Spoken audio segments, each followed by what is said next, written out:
Welcome back everyone to more NASCAR Heat 3 coverage here at Knee Pit Gaming. Today's setup video takes us to New Hampshire Motor Speedway, where we'll be taking a look at the setups as well as lap times for both the Xfinity cars as well as the Monster Energy Cup cars. Unfortunately, the trucks do not run here, or we'll be taking a look at those as well. It's an absolutely great track. I love the track. I love the braking going into the corners. I love the fact that there are multiple grooves. So let's head to the track. All right, before we get started in any setup discussion, you notice that we're already in the Cup car, and that's because I used the same exact setup with a couple of exceptions, and we'll talk about those when we get to them. But I used the same exact setup between the Cup car and the Xfinity car, so there's no reason to really go through both setups since they're nearly identical. Let's move on now and talk a little bit about this track. So I mentioned in the intro that I really love this track. And the reason I love it is because it has multiple grooves and it gives you a lot of options going into and through the corners. I mean, you can actually run 2 and 3 wide here without a whole lot of trouble. You get into some beating and banging, but it is a lot of fun and you can carry a lot of speed through the corners. So the thing to keep in mind is going into these corners, you don't have to brake as hard as you think you do. And by that, I mean you can carry a lot of speed through the center of these corners. It is not odd to see 100 miles per hour being your lowest speed in the center of the corner. So you can carry quite a bit of speed. Don't be afraid to let the car roll through the corner. In fact, if you back the corner up just a little bit, you don't have to use very much brake at all, if any, if you wanted to do that and you were in open traffic. Or open track and not in traffic. So keep that in mind. You can carry lots and lots of speed through the center of the corner. There's a lot of grip here, a lot more than I thought I was going to get into. I thought I was going to have to brake much harder, but it turned out that I did not. The car rotates very nicely, but you have to keep a couple of things in mind. Number one, do not use the brakes and the gas as on-off switches. And what I mean by that is, a temptation for a lot of people when you go into the corner is you know you're going to have to brake. So the temptation is to jump completely out of the throttle, go from 100% to 0%, and then go from 0% brake to 100% brake all at one time.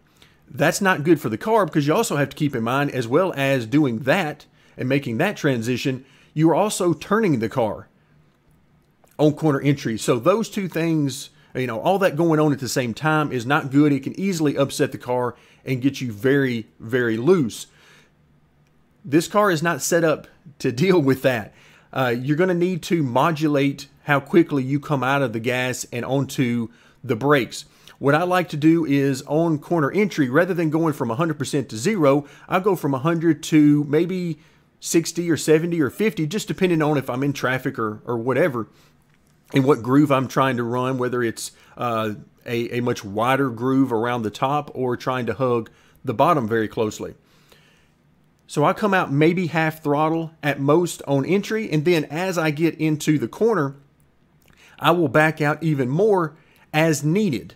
And by as needed, I mean I am controlling the rotation of the car. If the car is already a little bit on the loose side, then I'll stay in the gas. And maybe apply a little bit more brake to try to slow the car down. But I do not jump out of the gas pedal because that will certainly get the car upset and get it very loose on entry. So keep that in mind.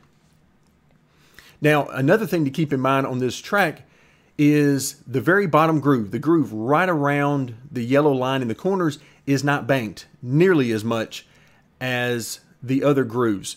And that is important to know because if you get, say, just your left side tires on there or even just your left front, it's going to de-wedge the car and get you really, really loose. So you have to be prepared for that. Now, the good sign and good part of that is that can be very useful because if your car is really tight, then putting your left front down on that flat part can actually help the car to rotate. So you can use that to your advantage. And in fact, one of the things I love to do on a corner exit, both off of turn 2 and turn 4, is to use that bottom groove to help the car to rotate as much as I want it to rotate. So keep that in mind. Now let's talk briefly before we get into the setup about lap times. The AI, unfortunately, in both Xfinity and Cup are not nearly as fast as I would prefer them to be. In fact, I stopped looking for speed in the car because I was already way faster than the AI. I believe, as an example to give you, I believe it was the Xfinity race that I ran, but it might have been the Cup race. I can't remember now. I ran a 20-lap race real quick just to see how the car handled in traffic and so on. And in 20 laps, I lapped half the field. There were only about 20 to 22 cars left on the lead lap at the end of only 20 laps. So you can imagine if I'd run 40 laps, how many cars would have been left, and so on. So it was not fun. They are really off the pace. So let's talk about the lap times specifically. In the Xfinity car, my quicker laps are somewhere around a 30.3, 30.4, 30.5, anywhere in that range, and you're going to be way ahead of the AI. In the Cup car, 29.6s, 29.7s, or 8s, anywhere in that range, again, you're going to be well ahead of the AI. So that should not be an issue at all, and should allow you to start up front either on the pole or in the top 4 or 5 positions at least, and then have very good race pace. So now to the setup itself. We'll start out with the shock settings, and for those of you who watch a lot of my setup videos, you'll know the 3.5 setting in bump and rebound is pretty standard for NASCAR Heat 3 for me, and that's simply because it works for me. I don't really have reason to do a lot of adjustments to that, but that doesn't mean that you shouldn't. I keep it pretty standard for you guys and pretty vanilla on the shock settings because I don't want to get anything too weird, so that you guys can adjust for that on your own if you want to adjust individual corners of the car to change the handling around. Weight settings, maximum left side weight at 54.2%. And then we get to some of the most important settings that I think you can really use to adjust the car to your own liking. Front weight is at 53%, wedge is at 54%. Those two act together, of course, with everything else in this setup, but they are there to control the amount of rotation and the speed of the rotation. I don't want the car to rotate very quickly. That's why the wedge number is higher. I am using that 54% wedge to help stabilize the car and not allow it to get overly loose on entry or through the center of the corner. The front weight or nose weight is used primarily to adjust the entry to the corner. The more front weight you put in the car, the tighter the car will be generally, particularly on entry and then through the center of the corner. So you can adjust those if you're too loose on entry, even after taking my advice about not jumping out of the throttle and using it as an on-off switch. Then move the front weight more to the front or increase the wedge. Either or both of those will certainly stabilize the car for you. Moving on to the spring settings. Left front spring at 1,000 pounds, right front spring at 1,200 pounds. I am using a couple of 100 pounds of split in the front springs, and that's to help stabilize the car under the heavy braking on corner entry and then keep it stable through the center of the corner. If I drop the right front spring, that will certainly help the car to rotate on entry, but I don't really need that. And also I need that stability, so I like to use the maximum right front spring just to keep the car underneath me on entry and then through the center. In the rear of the car, 400 pounds and 500 pounds for the left rear and right rear respectively. Only 100 pounds of rear spring split. I say only because I had assumed I was going to need to run more than that, but any more than that, I really started to get loose. So if you are too tight coming off the corner, then one of the things you can do is lower that left rear spring or increase the right rear spring. Either one of those or both will certainly help the car to rotate from the center of the corner off. But again, just be wary that you're going to get the car loose overall by doing that. Tire settings, somewhere around 22 pounds on the left front, 25 on the right, on the left rear, and then about 29 to 30, maybe even 31 pounds on the right sides. Anywhere in that range is going to be perfectly fine. And basically you can just use these as additional springs for the car and adjust that, particularly during the race. That's a good adjustment that you can make. If the car is really loose on exit, then try dropping the right rear pressure as an example, and that will certainly help it out, and that will have the same type of effect as coming down slightly on the right rear spring. So basically you can choose to use the tires as extensions of the springs because that's essentially what they are. Miscellaneous settings, maximum 10 degrees of camber on both the left front and the right front. Pretty standard, and it works absolutely great. The more camber you use in this game, the more grip you get, and there are really no ill effects from doing that as you would find in real life.